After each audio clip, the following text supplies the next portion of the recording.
welcome to Ignite News on 6 at 6. It's Tuesday, March 25th, 2025. I'm Rihanna Nikram.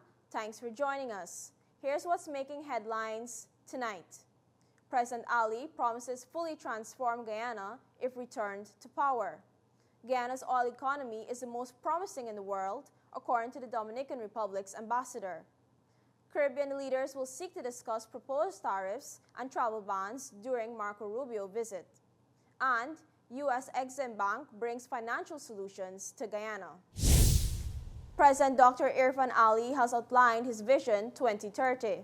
In an exclusive interview with the Ignite News, he detailed the government's strategy to improve the quality of life for all Guyanese by the end of the decade.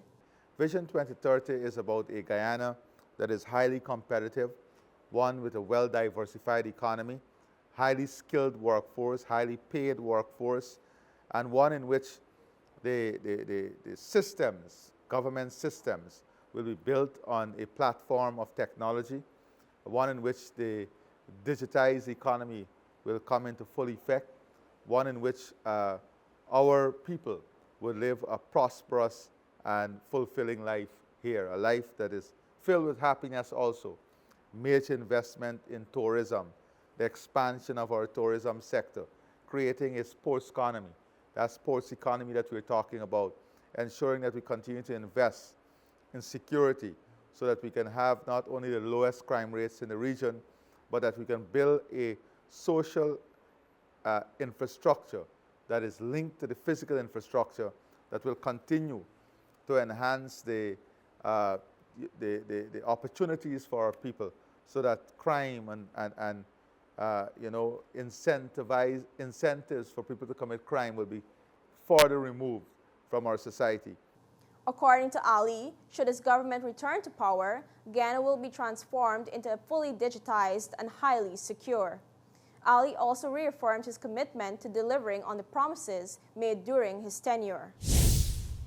The Dominican Republic's ambassador to Guyana, Ernesto Torres Pereira, has praised Guyana's emerging oil economy as the most promising in the world. During an interview on Ignite Insights, Torres Pereira expressed enthusiasm about strengthening bilateral ties. He highlighted the two nations' collaboration through 10 memorandums of understanding covering tourism, agriculture, energy, and security, and explained that his country is ready to share its expertise and experience with Guyana. There are areas where we believe that we can add a lot of value to Guyana because we have already developed certain industries, and we could probably serve as a guide, I would say, for example, in the area of tourism, which is now booming, you might say, in Guyana. We could add a lot of value due to the experience of some of our most important relevant corporations in the field of tourism, like the Punta Cana Group. With an estimated population of 12 million and over 10 million tourists yearly, the ambassador stated that the Dominican Republic is eager to share its successes with Guyana.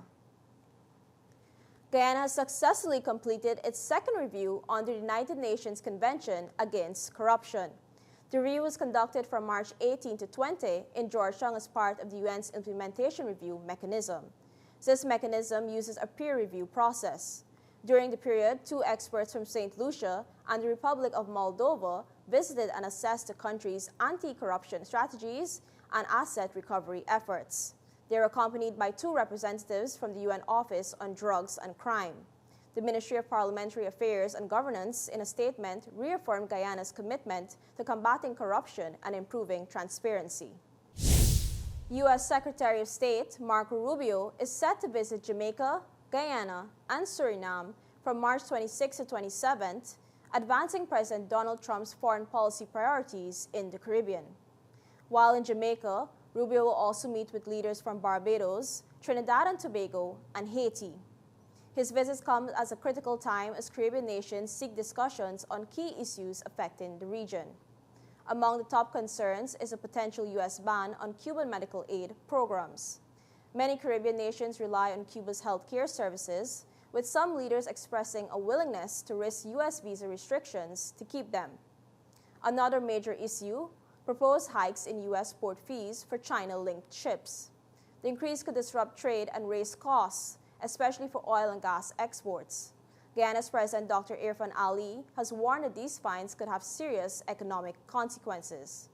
Additionally, Caribbean leaders will push for clarity on U.S. visa restrictions targeting officials and nationals from several regional countries, including St. Lucia, Antigua and Barbuda, Dominica, St. Kitts and Nevis, Haiti, and Cuba.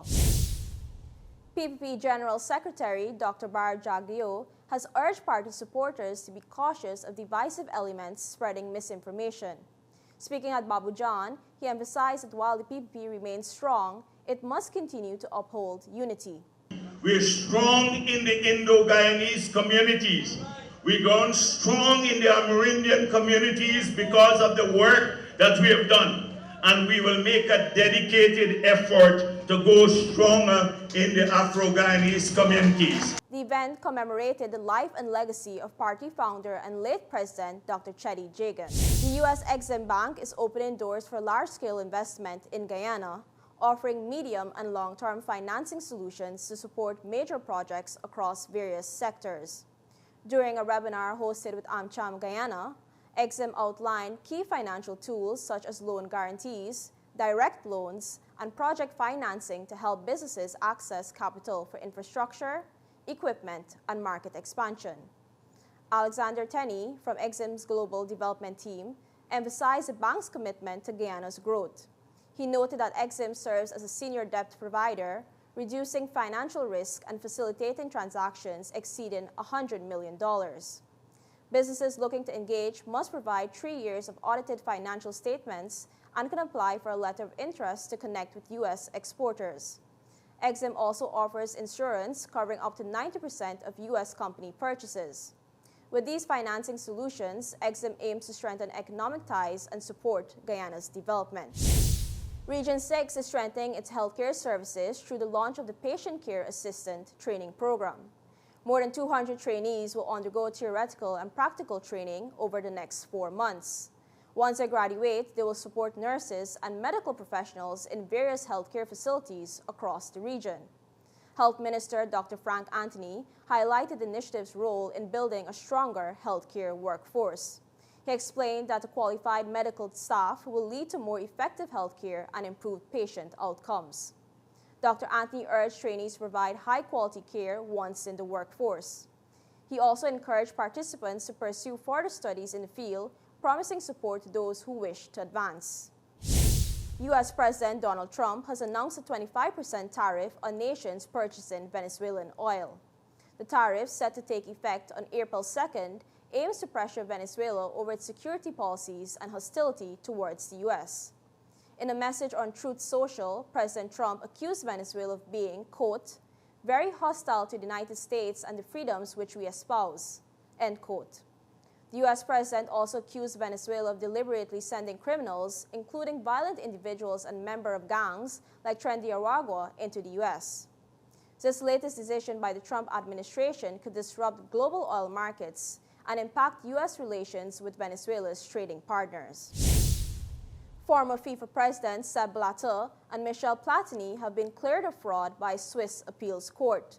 The ruling ends a long legal battle over a $2.26 million payment made in 2011. Blatter had authorized the payment made to Platini for consultancy between 1998 to 2002.